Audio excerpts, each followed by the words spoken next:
Здравствуйте! В эфире информационная программа «Настоящее время. Азия». В пражской студии я Динара Аргин. Сегодня в выпуске. Антитеррористическая коалиция во главе США начала штурм полуторамиллионного иракского Мосула, основного оплота ИГИЛ.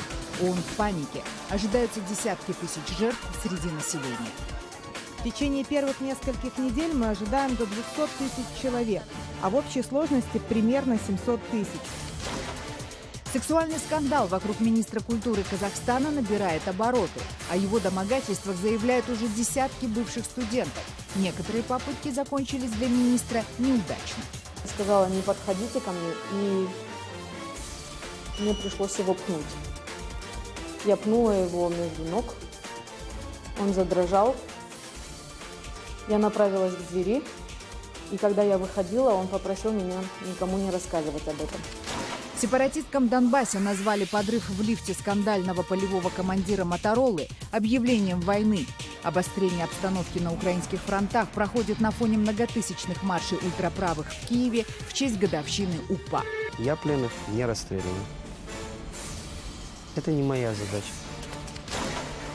В Латвии началась зачистка школ от нелояльных учителей.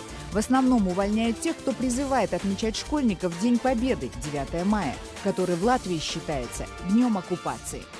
Учителя не должны внушать школьникам какие-то странные идеи. Российско-европейский модуль Скиапарелли по поиску жизни начал спуск на Марс. Если посадка пройдет удачно, уже в ближайшее время человечество узнает, были, а самое главное, есть ли на Марсе живые существа. Космический аппарат по-прежнему функционирует, и мы уверены, что в ближайшее время будем больше знать о нем. Армия Ирака при поддержке американской и французской авиации начала штурм второго по величине города страны Мосул, который считается столицей ИГИЛ. 2 года Мосул находился под контролем боевиков халифата. Сейчас там находится, по разным оценкам, от 6 до 30 тысяч бойцов исламского государства и порядка 1,5 миллиона местного населения. Боевики превратили город в крепость, и взять его, по мнению экспертов, будет непросто. Штурм начался с многочасовой артподготовки, которую вела американская артиллерия, переброшенная к Мосулу. Для этого для американских артиллеристов заранее были проведены учения в пустынных районах Австралии. Артиллерия обстреливает как пригороды Мосула, так и его центр. С воздуха в непрерывном режиме наносят удары французская авиация и американские самолеты со стянутых в регион авианосцев и аэродромов в Турции и Северном Ираке. Мировые информационные агентства и телеканалы распространяют кадры чудовищных взрывов в Мосуле. Как сообщается, боевики ИГИЛ взорвали и подожгли почти все нефтяные скважины в окрестностях Мосула, чтобы ухудшить видимость над городом для союзной авиации. Также сообщается, что террористы разливают бензин по всем городским рекам и канавам и поджигают его. К городу стянуто колоссальное количество боевой техники. В штурме помимо 60-тысячной иракской армии участвуют шиитское ополчение и отряды курдов Пешмерга. Также известно о нескольких тысячах американских, французских и британских спецназовцах, сосредоточенных в районе Мосула, и подразделениях турецкой армии. Всего число наступающих превышает 100 тысяч. Премьер-министр Ирака заявляет, что не сомневается в победе над ИГИЛ. Час победы пришел, и операция по освобождению Мосула началась. Сегодня я объявляю о старте этой героической операции по избавлению от террора и насилия со стороны исламистов. Вскоре все мы встретимся в Мосуле, чтобы отпраздновать его освобождение. И все мы будем снова жить вместе в мире. Как мы уже говорили, в городе находится от 1 миллиона до 1,5 миллиона гражданских лиц, которых боевики собираются использовать в качестве живых щитов. С вертолетов и самолетов наступающие сбрасывают листовки с призывами закрыться в своих домах и не выходить на улицы, пока идут бои. Тем временем информационное агентство ИГИЛ «Амак» публикует первые кадры разрушений в жилых кварталах Мосула. «Амак» утверждает, что бомбовые удары наносятся не по позициям боевиков ИГИЛ, а в основном по мирному населению. Гуманитарные организации после объявления о начале штурма находятся в состоянии близком к панике, поскольку одно только число беженцев, оказавшихся под перекрестным огнем, может превысить 1 миллион человек. В течение первых нескольких недель мы ожидаем до 200 тысяч человек, а в общей сложности примерно 700 тысяч. Уже сейчас построенные лагеря для беженцев из Мосула практически переполнены. Также гуманитарные организации опасаются, что в Мосуле будут беспрецедентные жертвы среди местного населения. Также высказываются опасения, что боевики ИГИЛ попытаются применить имеющиеся у них в больших количествах боевые отравляющие газы против гражданских лиц. Сексуальный скандал с участием казахстанского министра культуры Арыстанбека Мухамедиулы вышел на новый уровень. В домогательствах его обвиняют уже больше 10 женщин. Министр все отрицает и грозится привлечь их к ответственности за клевету в судебном порядке. Но никаких исков пока от него в казахстанские суды не поступало. Зато в ближайшее время туда могут поступить иски от пострадавших. События, о которых рассказывают бывшие студентки Казахской академии искусств, происходили несколько лет назад, когда Мухамедиулы занимал там должность ректора. По рассказам девушек, министр взамен обещал им успешное окончание института или даже безбедную жизнь. Были те, кто соглашался, но некоторые попытки для министра заканчивались неудачно. Он немного ухмыльнулся и говорит: ну не получится тебя восстановить, ты уже отчислена. Это уже документы уже ушли в Министерство образования. Я сказала: ладно, но это будет на вашей совести, как бы. И я решила выйти, я привстала. Он встал и направился ко мне. И он сказал: я тебя восстановлю, но давай напоследок я обниму тебя, ты такая вся хорошенькая. Я сказала: не подходите ко мне, и мне пришлось его пнуть. Я пнула его между ног, он задрожал. Я направилась к двери, и когда я выходила, он попросил меня никому не рассказывать об этом. И я ушла. Была даже девушка, которая рассказала, что она была замужем, и он ей предложил встречаться с ним, и что он ее всем обеспечит, что у нее будет жизнь сладкая. Но она сказала, что она замужем, и тогда он ей предложил, мол, у тебя же красивые подруги, может, мы замутим эскорт-услуги. Вот такое я слышала, что они планировали какие-то эскорт-услуги, и мне эта девчонка рассказывала про это. Другая рассказывала, как он ее домогался. Про одну девчонку рассказывали, которая на грант перевелась, переспав с ним. Девушка, которая первой публично рассказала о сексуальных домогательствах министра, стала Енлик Сыздыкова. Родители вывезли ее в отдаленное степное село. Они сами настаивают на наказании высокопоставленного чиновника, но пока оберегают от начавшегося давления со стороны министра. Нашему корреспонденту удалось встретиться с Енлик, и вот что она рассказала. В первый же день со мной пытались выйти на связь с академией. То есть Бибигуль Нусупжанова, сама ректор, принялась меня искать. Всех моих знакомых нашла, через них пыталась выйти со мной на связь. Передавала через них слова такие, что если я в течение 15 минут сниму видеоопровержение, то Арыстанбек Мухамедиулы готов все забыть, всего этого не будет.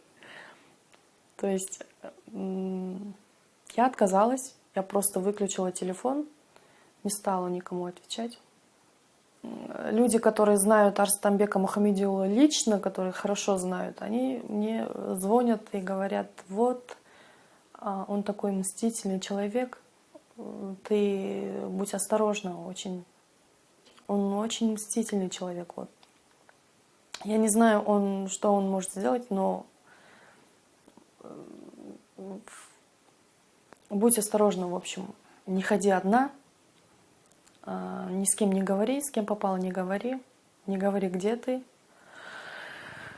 Вот. Меня предупреждают, то есть уже. Яңылик Сыздыкова училась на курсе известного казахстанского режиссера Булата Атабаева. Именно к нему сейчас обращаются девушки за защитой. Он лично был свидетелем непристойного поведения министра в стенах вуза и даже смог сохранить об этом документальное видеосвидетельство, которое он грозит опубликовать в суде. Моя актриса, она выходила из туалета, и какой-то пьяный мужчина начал приставать к этой актрисе. Я ее имя не буду называть. Когда нужно будет, она сама придет на суд и подтвердит. Эта девушка-актриса подумала, что пьяница ходит чужой. Она сказала: иди отсюда, пьяница, что ты здесь ходишь? Еще мало того, она еще вышла в фойе и вахтерам сказала: почему вы пропускаете пьяных мужиков? И вот это был скандал, и вот Мухаммед Диауло оскорбился, что почему ты грубишь. А моя актриса говорит: а почему ты пьяный ходишь и пристаешь к девушкам? И она поднялась на репетицию в учебный театр. А я там репетировал. И вдруг шум, гам, я говорю: тишина, работаем же. Нет, пришел Мухаммед Диауло, собственной персоной, пьяный, в сопровождении своих помощников. И начал выговаривать мне, что вот моя студентка, актриса грубая. А я говорю: а ты в каком виде здесь ходишь? Тебе не стыдно в пьяном виде заявляться на мою репетицию? Еще требовать извинения. Но это видео мой актер снимал. И не один снимал, оказывается. А я буду шантажировать его. Я подожду, как он себя поведет. Если он не перестанет давить на этих девушек, а мало того, что мне еще двое написали, они при условии, что их фамилии не будут озвучивать и не будут показывать их лица, они придут на суд и дадут показания против него. Тем временем из всех своих угроз министр Мухамедиулы осуществил только подачу иска на казахского режиссера Талгада Жаныбекова, который обвинил министра культуры в вымогательстве денег из бюджета, выделенного на производство фильма «Феникс». Министр, в свою очередь, в своем иске назвал режиссера и американскую компанию, продюсирующую этот фильм, мошенниками. Режиссер Жаныбеков, перенесший из-за этого скандала инфаркт, заявил, что в ответ он и американские продюсеры планируют привлечь министра к ответственности. Я думаю, у них точно есть такое право. Тем более сейчас будет опубликовано письмо компании Алдамис Entertainment, где именно Алексей Савастьянов, директор компании Алдамис Арус, то есть конкретно обвиняет министра культуры в клевете. То есть он назвал также и меня, и Сергея Беспалова, и Алексея Савастьянова назвал аферистами. То есть честь и достоинство действительно очень серьезной голливудской компании затронуты, поэтому я думаю, что они будут действительно подавать в суд. В принципе, в этой статье обозначены эти пункты. Президента Кыргызстана Алмазбека Атамбаева заподозрили в антироссийских настроениях. Во время своего недавнего официального визита в Тбилиси Атамбаев публично заявил, что поддерживает территориальную целостность Грузии.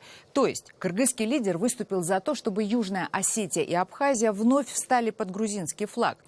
Как известно, это один из самых больных вопросов не только для Грузии, но и для России, которая уже давно уговаривает своих постсоветских партнеров признать независимость двух этих анклавов.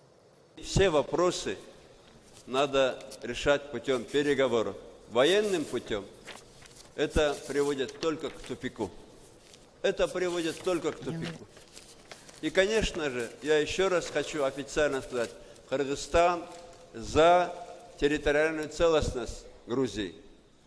Потому что это основополагающий принцип должен быть для любой страны, в том числе для самого Кыргызстана. Президент Атамбаев также восхищался политическими и экономическими реформами, проведенными в Грузии. Особенно его впечатлила реформа грузинской полиции. Со слов кыргызского президента, именно Грузия во многом является примером для его страны. Далее в программе.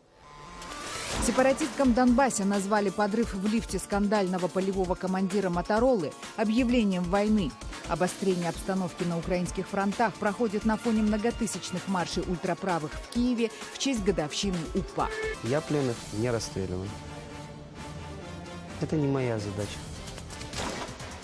В Латвии началась зачистка школ от нелояльных учителей. В основном увольняют тех, кто призывает отмечать школьников в День Победы, 9 мая, который в Латвии считается днем оккупации. Учителя не должны внушать школьникам какие-то странные идеи. Российско-европейский модуль Скиапарелли по поиску жизни начал спуск на Марс. Если посадка пройдет удачно, уже в ближайшее время человечество узнает, были, а самое главное, есть ли на Марсе живые существа. Космический аппарат по-прежнему функционирует, и мы уверены, что в ближайшее время будем больше знать о нем. Глава так называемой ДНР заявил, что Украина объявила Донбассу новую войну. Это заявление прозвучало после гибели одного из самых одиозных полевых командиров сепаратистов Арсена Павлова, больше известного под кличкой Моторолла. Он был убит в лифте собственного дома при помощи самодельного взрывного устройства. Спецслужбы ДНР обвиняют в этом Киев и грозят ответными атаками. Для нас смерть – это не обычный вызов, это вызов всей нашей республики. Я так понимаю, Петр Алексеевич Порошенко нарушил перемирие и объявил нам войну. Ну, теперь ждите. Хватит. Натерпелись, наобещались. В свою очередь в Киеве считают, что Мотороллу убили либо свои, либо российские спецслужбы. К сожалению, не контролируем эту территорию. И фактически там идут зачистки, которые проводят соседние государства. После гибели Мотороллы сепаратисты стали использовать тяжелую артиллерию против украинских военных на всей линии соприкосновения. Один украинский военнослужащий погиб в Новозвановке, 7 получили ранения. В городе Попасной Луганской области повреждено здание больницы. В селе Водяное под Мариуполем и в городе Марьинка возле Донецка под артиллерийский огонь попали дома мирных жителей. В Марьинке за выходные повреждены 13 домов. Больше суток город оставался без света. Жители города своими силами разбирали завалы и ремонтировали окна. Вони все время стріляють. Сьогодні, не знаю, ізрідка видно. Один на одного, як ото часи провіряють. Наблюдатели мониторинговой миссии ОБСЕ попали под обстрел в районе наблюдательного пункта Золотой Луганской области. Об этом сказано в отчете миссии. Тем временем убийство Мотороллы и обострение на фронтах в Восточной Украине происходит на фоне беспрецедентных по количеству участников маршей ультраправых националистов в Киеве. Десятки тысяч человек прошли факельным шествием по центру города в честь юбилея создания УПА – Украинской повстанческой армии. Кабинет министров Латвии утвердил новые поправки к закону об образовании. Теперь учителей в средних школах разрешено делить на наших и не наших, на правильных и неправильных, на тех, кто лоялен государству, и тех, кого можно обвинить в предательстве. Министр образования Карлис Шадурскис призывает очистить латвийские школы от вредных элементов. О новой лояльности репортаж Марии Андреевой. Что делать с нелояльными учителями? Если верить новым поправкам, автор которых лично министр образования и науки Карлис Шадурскис, от таких учителей, как от паршивой овцы, надо избавляться. Процедура избавления также прописана в поправках. Проверкой лояльности педагогов займется специальная государственная служба качества образования. И несмотря на замечания или несмотря на то, что компетентные органы указывают, что человек, в общем-то, работает не в соответствии с программой, не в соответствии с стандартом, продолжает либо заниматься, к примеру, политической агитацией, либо религиозной агитацией вместо урока, либо вместо того, чтобы проводить урок, не зная физики, проводит урок беседы о жизни. Охота на нелояльных, пишет ряд латвийских СМИ, уже началась. Как пример, судьба частной школы Иннова. Маленькая школа, в ней меньше сотни учеников. В мае этого года попала в центр большого скандала. Учредитель школы Бронислав Зельцерман и юрист Елизавета Кривцова принимали участие в подготовке шествия «Бессмертный полк» на 9 мая. Официально в Латвии 9 мая – это не День Победы, но день оккупации страны советскими войсками. Власти готовы закрывать глаза на десятки тысяч русских рижан, которые отмечают 9 мая, как привыкли. Но учитель, приветствующий оккупацию, это тот самый пример нелояльности. В результате школа Иннова лишилась аккредитации. Вот на комиссии, как нам рассказали, аккредитационная встала одна тетя и сказала, как это мы аккредитуем программу, когда вот Зельцерман и его экипаж организуют это. Это было 26 или 27 апреля. Школа уже подала в суд на государство, но версия юристов Инновы полностью расходится с позицией Центра по контролю образования. Там уверяют, что никакой политики тут нет.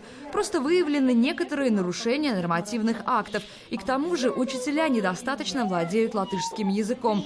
Хотя, отмечается в докладе комиссии по аккредитации, действия руководства школы, цитата, «не способствуют укреплению принадлежности к Латвии и сплочению общества». Важно, чтобы в школе ребенок чувствовал себя в безопасности. Учителя не должны внушать школьникам какие-то странные идеи. Особенно это касается русских семей. Многие родители специально отправляют своих детей в латышские школы, где они могут научиться местным традициям и лояльности к Латвии. Новые поправки еще предстоит утвердить в Сейме, но заранее понятно, что оппозиция к ним отнесется крайне нелояльно. Нет критериев лояльности, нет никаких правил, как должна выглядеть эта лояльность. Да, но зато красиво заявили. Ну, я не исключаю, что сегодня вообще куда нельзя вести какие-то программы без аккредитации и так далее. То есть там нет возможности даже и отшагнуть влево-вправо, и как проверять эти лояльные критерии. И тоже нет никаких правил. Отобрать у министра образования линейку лояльности призывают даже однопартийцы. Они признают, кажется, с этим законом Шадурскис погорячился. Закон должен быть качественным. И если мы видим, процедура понятна, цели ясны, можно действовать. В данном случае цель понятна, она правильная. То есть должны быть лояльны учителя в школе. То есть с целью я абсолютно согласен. По поводу исполнения возникают вопросы. Закон о лояльности образования еще не принят, но, кажется, его уже приняли сами учителя. В большинстве школ Риги директора отказываются комментировать ситуацию. Любой комментарий теперь лежит на весах правильный патриот, неправильный. Мария Андреева, Владислав Корякин, Алексей Иванов. Спускаемый модуль Скьяпарелли в рамках российско-европейской экспедиции «Экзомарс» отделился от орбитального модуля и начал спуск к поверхности Марса. Совсем скоро человечество узнает ответ на один из самых волнующих его вопросов – есть ли жизнь на Марсе? Подробности в репортаже Рейтер. В воскресенье 16 октября спускаемый аппарат Скьяпарелли отделился от орбитального модуля Trace Gas Orbiter и приступил к снижению. Через 3 дня он должен достичь поверхности Марса. Первая радость от новости об отделении Скьяпарелли в Центре управления полетами Европейского космического агентства в Дармштадте, Германия, сменилась озабоченностью. Сигналы из космоса не содержали данные о состоянии Скьяпарелли, говорит глава департамента управления миссиями Паоло Ферри. Мы снова стали получать сигнал, но он модулируется не так, как мы рассчитывали. Это затрудняет расшифровку телеметрической информации. Но космический аппарат по-прежнему функционирует, и мы уверены, что в ближайшее время будем больше знать о нем. Экспедиция «Экзомарс», организованная Европейским космическим агентством и Роскосмосом, стартовала с космодрома Байконур в Казахстане в марте 2016 года. Ее основная задача – поиск признаков жизни на Марсе. Орбитальный модуль предназначен для анализа газов, составляющих атмосферу планеты. С его помощью ученые надеются определить, есть ли там метан. Он может стать верным признаком наличия жизни. С помощью модуля Скьяпарелли отрабатываются технологии посадки. К 2020 году на Марс планируется доставить самоходный аппарат, который будет проводить бурение для извлечения образцов марсианского грунта. В нем, считают ученые, могут находиться микроорганизмы, как живые, так и вымершие. Это были все новости, о которых мы хотели вам рассказать. Читайте нас в социальных сетях и смотрите на сайте currenttime.tv. Мы встретимся с вами завтра в это же время. Всего доброго.